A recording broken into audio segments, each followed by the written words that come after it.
Hello, and welcome to the Energy Industry Gas Panel this morning. I'm really excited to be here, and I have two amazing folks to talk about the industry and gas jobs. Jacob Douglas, who is a workforce development specialist, and he's with Mears Group. Welcome, Jacob. And we have Felipe Betancourt, who is with Pacific Gas and Electric over on the California. Felipe is a superintendent and of the traffic control department. So welcome both of you to the session today. I'm really excited. The energy industry is a dynamic, innovative industry. It's blossoming, it's blooming, and lots of great opportunities and jobs in the industry. And they're looking for veterans. On average right now, 10% of the industry is made up of veteran hires and veteran employees. But it ranges the gamut. There are some companies that have 30% of their employees are veterans. Some at 20. I heard one this morning at 16%. So it does range, but they're still looking for veterans. They know that veterans bring the skills to the table and have the skill sets that we're looking for. I just wanted, before we get started, just to let everybody know that we've got about over 4,000 jobs currently posted across the U.S. And that is the average every single day. Our Troops to Energy Jobs site, if you go on there, you'll see the job postings, and every day they're updated. And on average, it's 4,000. Now, with COVID-19 last year, we saw a slight decline, and the average number was about 3,500 every single day. We're essential. And so the energy industry, even with COVID, we're hiring. And so 4,000 jobs every single day that we're looking to hire. So take a look at that site for the jobs. Anyway, without further ado, I'm going to go ahead and get started. And I'd like to ask Jacob and Felipe to talk a little bit about themselves, introduce themselves, and talk a little bit about their military experience, and then their jobs and what they do on their jobs, and what might be some of the requirements. So I'm going to start off with you, Jacob, if that's okay. Yeah, no problem. So my name is Jacob Douglas. I'm an Army veteran. I served 20 years in the United States Army. I did all my time in the United States Army Infantry. Most of the time I was raised in the 82nd Airborne Division, which sets us apart from everyone else, as we'll get into that soon.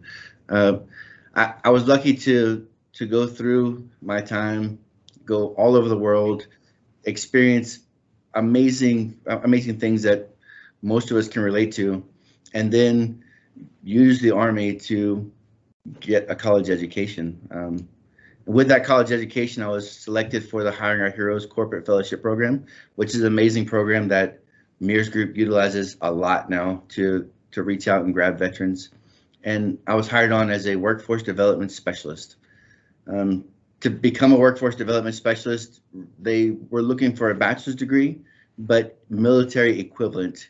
So if you were in any operations role inside the military, it directly relates over. And I think it directly relates over mainly because of the core values. So the military has its set of values that are amazing, and Mears Group, like the energy industry, has their set of core values, and it makes it such an easy transition to come over to.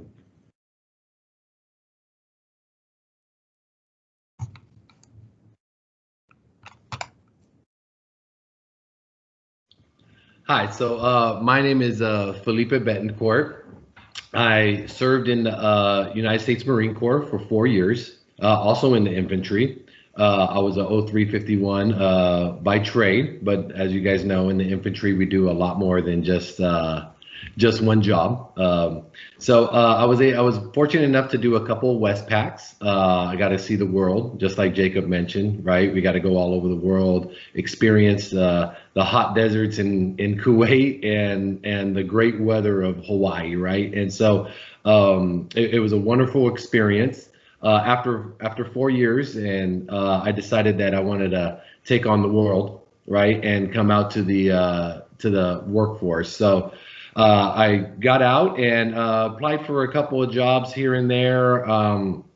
Worked at a steel mill for a little while, and then saw a utility worker position, a laborer's position here at PG&E, and I said, you know what, I'll give that a chance. I didn't really have an idea of what gas industry or power industry was all about. I said, I just give it a shot, right? And so I came over to PG&E. I started as a laborer. You know, my normal day functions were jackhammering, digging holes, you know, running gas mains, things of that nature, right? And very interesting work. I enjoyed it. Worked on part of a crew, and it felt a lot like a military structure, right? You know, you have your foreman, which would be something like your squad leader, right? And everybody has a job within. So I enjoyed that, but I've always had a passion for leadership.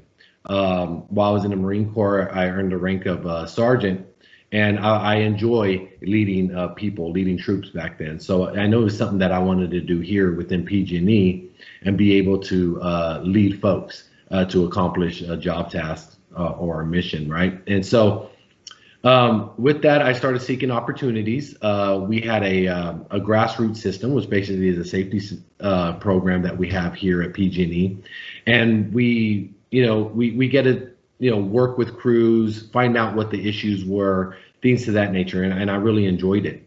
So I was part of that team for about a year and a half, 2 years, and then I took the leap and went into a supervisor role over gas servicemen. And so with that role, I was able to help folks not only develop their skills on relighting pilots or finding gas leaks, but I was also able to build that team. Then from there, I saw another opportunity that came up, and it was the traffic control department. It was just a fresh starting department, and I found it exciting to be able to hopefully lead and create a new department within PG&E. So I jumped on board, and career kind of just grew from there. We started with about 20 people and myself as a supervisor, and from there we've blossomed to where I have 11 supervisors and about 200 people in our workforce. We get to do all kinds of different jobs, from responding to wildfires, also to going out there and just controlling the traffic that comes to a job site. We hire a lot of veterans. I have, just in my group alone, I have around 4 supervisors with military experience. 2 are from the Army. One's currently in the Army as a drill sergeant, and the other 2 in the Marine Corps. And like I was teasing Jacob earlier, of course I got to keep more Marines on board, so that way that they don't overrun us, right, and from other branches. But the opportunities are pretty much endless here at PG&E. If it's something that you want to do, you'll be able to. Even though we deal with gas on my side of the house, there's so much that goes into it, from developing jobs to actually working out there with the crew. So if you're more like working on projects and developing them, or if you like being out there in the field with the guys, it's something that we definitely look for. We love military folks just because we know they have the structure and the attention to detail. And they can relate to the struggles that we have and adapt and overcome, right? And so a typical day is typically unknown, to say the least, right? And so we really do kind of just grab stuff as it comes, and we work through issues, and we have our day-to-day issues that we work with, or tasks that we accomplish. But it's exciting because it's new. And like I was saying earlier, it adds some gray hair some days, but then other days you feel like you're on top of the world. So yeah, that's pretty much what we do. Yeah, to add on to Felipe, if I can. So Mears Group is a lot like PG&E, right? We have jobs that go from the laborer that when you come into, all the way up to all the back end support to support the troops or the people on the ground. So it's really interesting when you start looking at our industries, because it really is, the sky is a limit. And people don't think about utility construction or the gas industry when they start thinking about where they're going to transition to, because they just don't know everything that goes into it. And I think it's fascinating when Felipe was talking about all the jobs, and he was mentioning the growth potential. The industry is not going away by no means. And like the utility construction industry, we're always having to replace pipe because pipe gets old and it needs to be refitted, or we're going to change from steel to plastic. So there's always going to be room for growth. There's always potential for the companies to get bigger. We just need or want all the military service members to come out of the service, to come into our industry that embody those values, that have the key, the knowledge, skills, and attributes that we're all looking for. Absolutely. Yeah, Jacob, you're absolutely right. We're looking for folks that are not scared to take the initiative to do something, invent it. We're looking for new ideas all the time. So, and the military structure, we know that, we know what we're getting, put it that way, like Jacob was saying, and we want those leaders to come in. So many new changes that come in. I could tell you in 10 years from now, the industry will be totally different, but we're looking for folks that are be able to adapt with that change in the industry for sure. Lots of innovation. I've seen it's amazing to see the industry evolve. Technology, we know over the past year with COVID, how technology has impacted. But in this industry, I have seen technology and the innovation in the industry, whether it's gas or electric or nuclear or renewables or cybersecurity. The evolution and the change has been tremendous. And more, that's what they're looking to be state of the art, to be out there in front. I started in the industry way at the bottom, and within 20 years with tuition reimbursement, et cetera, I ended up in a senior level position, and never a dull moment, never the same job, never bored. And I heard the same thing from both of you, that that's what you're seeing as well in your day to day. Right. COVID gave us, COVID is terrible. It's a terrible virus, but it gave us the idea or the push to be innovative. It gave us the Mears Group has a pipeline to leadership where we create training to enhance the knowledge, skills, and attributes of our leaders, similar to every military leadership academy that we have. And it's there just to build on all the knowledge that all of our leaders have, right? And to give them different tools in their toolkit. But because of COVID, we've been able to turn it into a virtual learning event, leaves them in the field, teaches them these new tips and traits, and allows them to use those tips and traits and develop as they go. So it's been rough, I understand, but because we're all necessary, we keep pushing, we keep finding new ways to do things. Yeah, Jacob, you're absolutely right. It's crazy how the world evolves, into, being able to adapt. And you'll see it throughout the industry where certain businesses cannot adapt and they fail, right? Well, Jacob's absolutely right. This is an essential part of the world that we live in. Before I came to PG&E, I had no idea. I just paid my utility bill and called it good. But with COVID, it lets you know, like, hey, we still have to get this done, just like in a military setting, right? If we have a mission to accomplish and something gets thrown in there and we have to go to plan B, C, right? We don't know what's going on. We regroup, we establish some new standards, and we go forward. And that's exactly what we've done here. We've still been putting in miles of pipe, still been working through different storms and fire events, and been successful. And a lot of that has to do with the leadership and a lot of military leadership that we have within. Like I mentioned earlier, we do really run here as a military structure with a chain of command, but we empower our leaders to come up with new ways of handling situations such as COVID-19. It has stopped us for a second, given us a quick pause, but it pretty much has slowed us down more than anything because we just pushed through it and found ways to work through it. Great. Thank you. Great insights. I'm going to ask now, maybe talk a little bit about jobs. These folks that are probably listening are either transitioning service members that are currently in the military and going to school or to getting a degree, or those that are veterans that are going to school. What are some of the jobs, the breadth? I know that the breadth of jobs in the industry is tremendous. When I first got into the industry at entry level, I just couldn't imagine. And I formed my career path based in human resources based on getting into the company and learning that they had these jobs, and the breadth of jobs is just amazing. So can you talk a little bit about the different types of jobs that you have? So Jacob, I know you're more of a contractor, and it's a contractor that does work across many states. And then Felipe, you're at PG&E, it's a utility, a little bit different, but still very similar jobs. So Jacob, can you talk a little bit about some of your jobs that hire for? I think Felipe hit on most of them, right?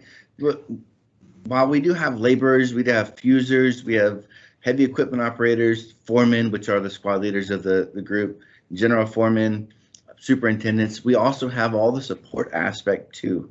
So people that are going to college that are looking for an office job or an office field type environment can find our safety operators, because safety is a huge part of our industry, right? So we have safety, we have operator qualifications, we have engineers and everything in between. So when you're in college and you're thinking about what do I want to do, know that our industry, our company, Mears Group, is just like every other company. Yes, we put natural gas pipeline in the ground, absolutely, and we do better than anybody else in the industry. However, we have HR that's supporting everything behind the scenes. We have workforce development that I'm in that develops best-in-class training environments to support the continued excellence of the employee development and career advancements, right? We have the engineers that are developing the plans to put pipe in the ground safely. That's great. The limit is really based on your imagination. Yep. Philippe, yeah. Want to add to that? Yeah, absolutely. And Jacob is absolutely right.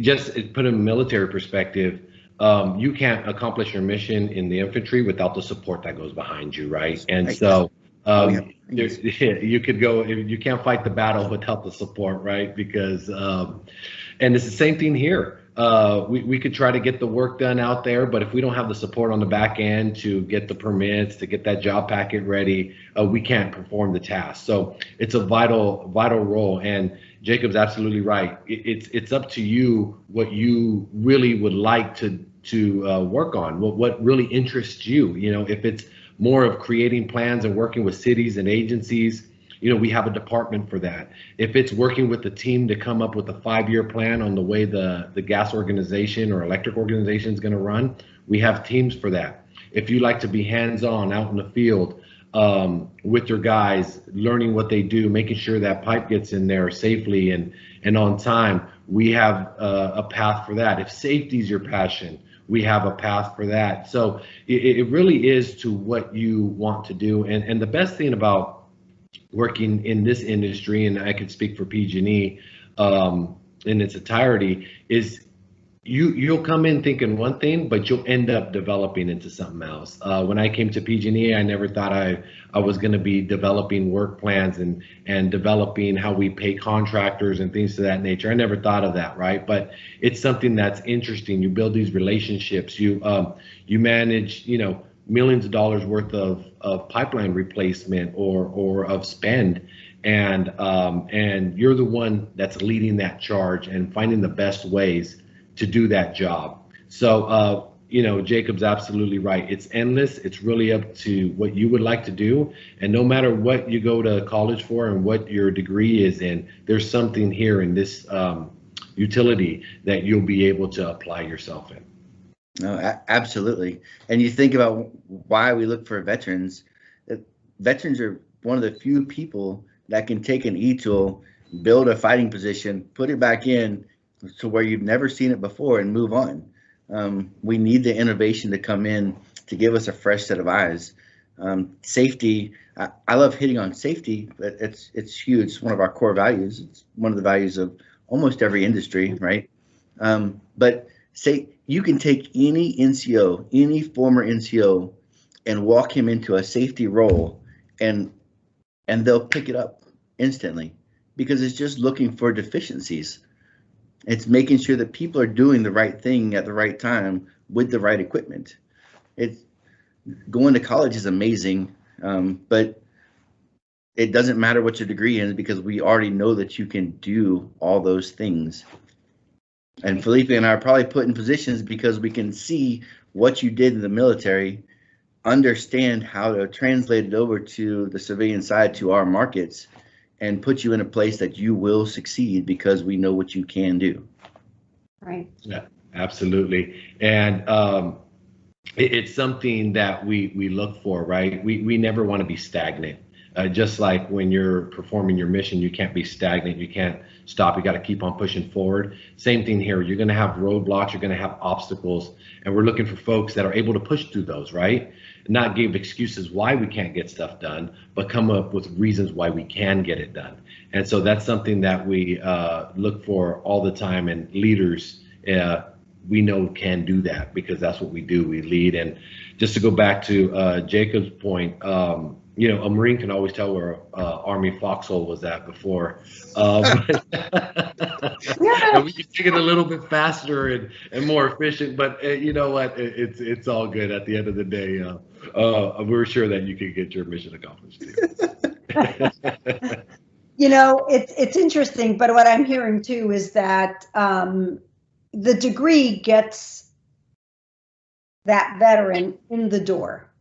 So it's the screening through HR. It might be a requirement where it's either a degree or experience. So the resume is going to get them in the door. But then it's everything else that they bring to the table that really gets them the job, because you all talk about the value of veterans and how the industry values what they bring to the table. So that's great. Terrific. So yeah. There are tons of programs out there that Mears Group is partnering with to bridge the gap and to get more veterans in. Hiring a Heroes Corporate Fellowship Program is amazing. Skill Bridge is amazing. Hire Military is amazing. All these programs that are out there. I think Felipe mentioned Power Pathway, which I haven't heard of, but I'm extremely interested in learning about. All these things are out there for veterans to get to a job that help translate and help break down that divide between what is our language and what is the corporate language or what is our industry language. So while people are looking at college degrees and they're amazing and they do help set yourself apart, being a veteran helps set yourself apart too, and utilizing all the tools that are out there, and there are many, to break down that wall to come in. Yeah. Just want to add, the Troops Energy Jobs website has, if you go there, you'll see all the postings and all the jobs from these companies as well as all the energy companies that we have. But in addition to that, we've got two other resources. We have a virtual coach that was in the Navy, also worked for the industry, and has kind of that experience. And he's been working with us for several years in really coaching veterans. And he will look at a resume, he will do mock interviews with veterans, and very successful in helping them translate, take their resume and really use their resume to get that message across in terms of how do I translate what I did in the military to this particular job. So very helpful. We also have on our Troops to Energy Jobs, every member company has military recruiters or recruiters that focus on hiring veterans. That's their passion. And so we've got those listed in our registration site. So those folks attending can register on the site, add their resume, but they can also connect directly to a military recruiter in the companies. So I encourage you to go in there and take a look at that and use those resources as well. They're very specific to the energy industry. So I want to kind of wrap this up. It's been really informative and awesome. And ask each of you, what piece of advice do you have? One piece of advice for the folks that are listening. And Felipe, I'm going to start with you this time. Yeah, sure. So I guess the piece of advice I could give is don't be afraid to try something new, right? And so that's something that has helped me with my career path, not only in PG&E, but my career path in life. I took the leap to come to PG&E industry. I didn't know what it was about, but I ended up enjoying it. I can't see myself anywhere else. So being able to take that first step into the unknown and giving it a shot is what's helped me. And just to piggyback off of what Jacob said a little bit earlier, he said, having the degree puts helps you get further. We look for a couple things when we're hiring, right? We look for military veterans, and we look for someone who has a degree, some kind of education behind them. If you have both, you're way ahead of the curve, right? And so that's going to catapult you up to for us folks like Jacob and myself to interview you, because now we know not only do you have that leadership, but you also have that education piece on it. So yeah, awesome. Yeah, Jacob. So Felipe stole mine, and I don't appreciate it. I was going to reword it a little bit. Be willing to look at other industries. Be willing to branch out from what is the social norm to look at what are the possibilities. And I'll add, find ways to volunteer. It's counterintuitive, but because when in the military, you don't ever volunteer for anything. But when you volunteer while you're in a civilian workforce, you learn things and you grow with your team. So you're able to embody those values. You're showing that you want to learn every aspect of it, and you're making yourself more valuable. So always be willing to volunteer to do something extra. That's great. Great advice. And you know what? The one other thing that we've learned from other sessions, and what we know, is the energy industry welcomes veterans into the organization and helps them assimilate into the organization and fit in and learn. So almost every single energy company and utility has an employee resource groups, which are veterans that come together and work together to really create an environment that veterans feel welcome. And so, you don't feel alone when you come into the organization. You've got others out there to support you and help you. But great advice. Thank you both for your time, Jacob and Felipe. Amazing, great information. I want to encourage those folks listening to go on to Troops to Energy Jobs, get into energy, learn more about the energy industry. Lots of great information there. I encourage, this is a gas recording. We've got several other webinars, one on electric, one on nuclear, one on cybersecurity and information technology, and then renewables and environmental one. And then the last one is just in general about the energy industry and internships and other jobs. So look for those, go listen to those and learn a little bit more about the industry and the breadth of jobs there. Thanks again. Good luck to all of you. Jacob, Felipe, thanks again for your time. Thank you for the opportunity. Thank you. Appreciate it.